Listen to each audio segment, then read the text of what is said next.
तो कैसे हैं आप सभी लोग। उम्मीद करते हैं आप सभी अच्छे होंगे और प्लीज़ चैनल को ज़रूर सब्सक्राइब कीजिए क्योंकि यहाँ पर आपको काफ़ी इन्फॉर्मेटिव वीडियोस मिलेगी। भारत और जापान के रिश्ते काफ़ी लंबे समय से काफ़ी अच्छे हैं और अक्सर दोनों देश गर्मजोशी के साथ मिलते हैं। अभी जापान में नए प्रधानमंत्री फूमियो किशिदा बने हैं और ये अभी भारत के 2 दिनों की विजिट के लिए आए थे। ये इनका ये पहला फॉरेन टूर भी है, तो इसके लिए इन्होंने भारत को चुना है, जो ये दर्शाता है कि भारत जापान के लिए कितना इम्पोर्टेंट है।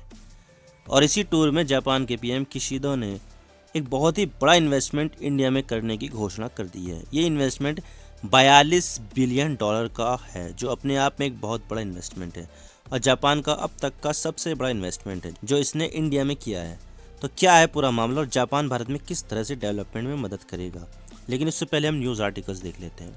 NDTV, Japan aims to invest 42 billion over next 5 years in India. ये पीएम मोदी ने ऐलान किया है। Japan's Fumio Kishida accompanied by a high-level delegation arrived in Delhi at around 3:40 p.m. on his first visit to India as the head of the Japanese government. The Hindu, Japan to invest 42 billion in India over 5 years. Japan PM Kishida discussed UN conflict LAC situation with PM Modi.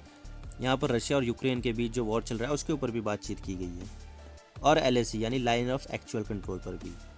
The Times of India, Japanese PM hold talk with PM Modi, announced 42 billion investment target in India. The Indian Express, Japan to offer India 42 billion investment during PM Kishida's maiden visit. तो शनिवार को Japan के PM Fumio Kishida Bharat as a head of Japanese government पहली बार आए हैं। इससे पहले भी जब फूमियो किशिदा जापान के फॉरेन मिनिस्टर थे तो तब आए थे, लेकिन अब as a head of government आए हैं। और वैसे भी जापानी पीएम का ये दौरा खास है क्योंकि भारत और जापान के बीच इस साल डिप्लोमेटिक रिलेशन के 70 साल पूरे हो जाएंगे और जब भी भारत और जापान मिलते हैं तो वो एज ए समिट मिलते हैं। तो ये भारत और जापान के बीच 14वां समिट है। इन दोनों देशों के बीच लास्ट समिट 2018 में टोक्यो में हुआ था, जो जापान की राजधानी है। फिर उसके बाद कोविड पैंडेमिक की वजह से कोई समिट नहीं हो पाया, जिससे दोनों देशों के बीच कोई भी समिट नहीं हो पाई थी। तो अगर मैं फूमियो किशिदा की बात करूं तो वे जापान के हिरोशिमा शहर से आते हैं और 4 अक्टूबर 2021 को उन्होंने पीएम पद की शपथ ली थी। इससे पहले वो जापान के फॉरेन मिनिस्टर रहे थे और 4 बार एज ए फॉरेन मिनिस्टर उन्होंने मोदी जी से मुलाकात भी की थी।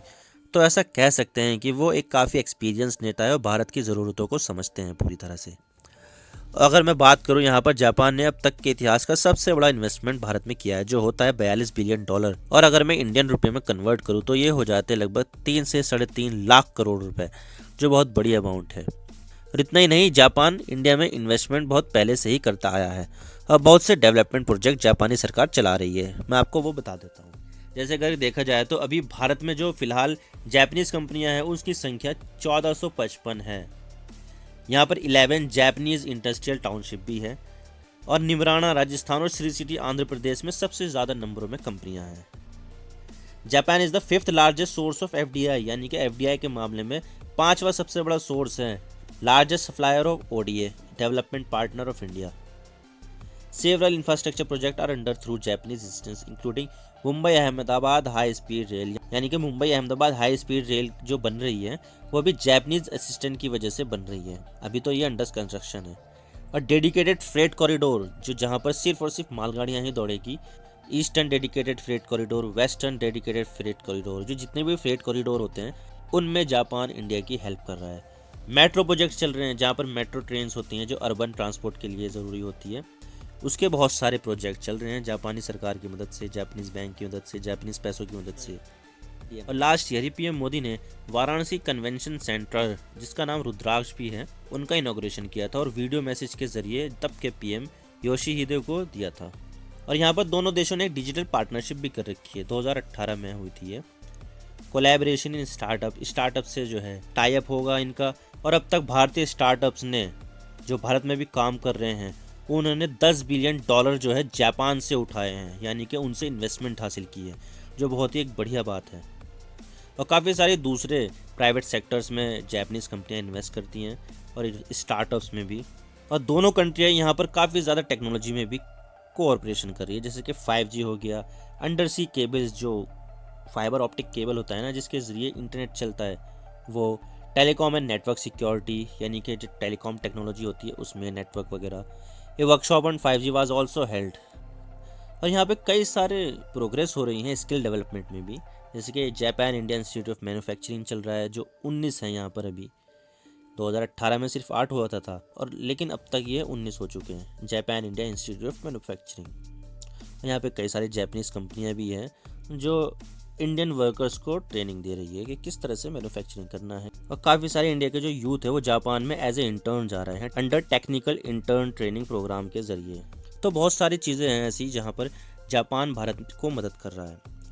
इसके अलावा जापान और भारत ने 2014 में 3.5 ट्रिलियन येन यानी कि लगभग ये 30 बिलियन डॉलर होते हैं उसका टारगेट रखा था 5 सालों के लिए, और वो अचीव भी हो चुका है।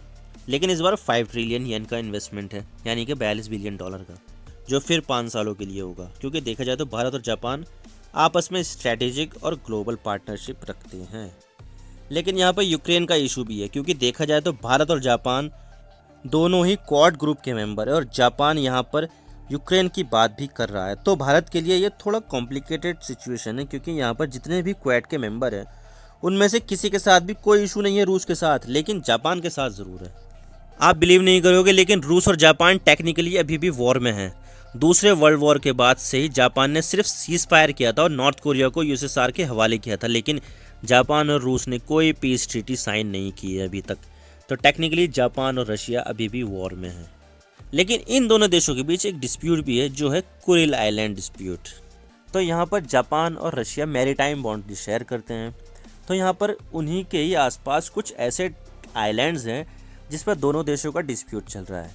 रशिया कहता है कि ये मेरे आइलैंड है और जापान कहता है कि ये मेरे आइलैंड है। तो यहाँ पर कुरिल आइलैंड को लेकर दोनों देशों के बीच में तकरार है। तो ये एक बेहद ही पॉजिटिव चीज़ है और जो भी एफडीआई आएगी वो देश के इंफ्रास्ट्रक्चर के काम आएगी। और वैसे भी जापान भारत का 5वां सबसे बड़ा इन्वेस्टर है, तो दोनों देशों के बीच हमेशा से गर्मजोशी भी रहेगी। तो ये है अंत इस वीडियो का। उम्मीद करता हूँ आपको वीडियो पसंद आई होगी। वीडियो को लाइक कीजिए, शेयर कीजिए, चैनल पर नए हो तो चैनल को जरूर सब्सक्राइब कीजिए, बेल आइकन दबा दीजिए। मैं मिलता हूँ आपसे नेक्स्ट वीडियो में। Thank you for watching.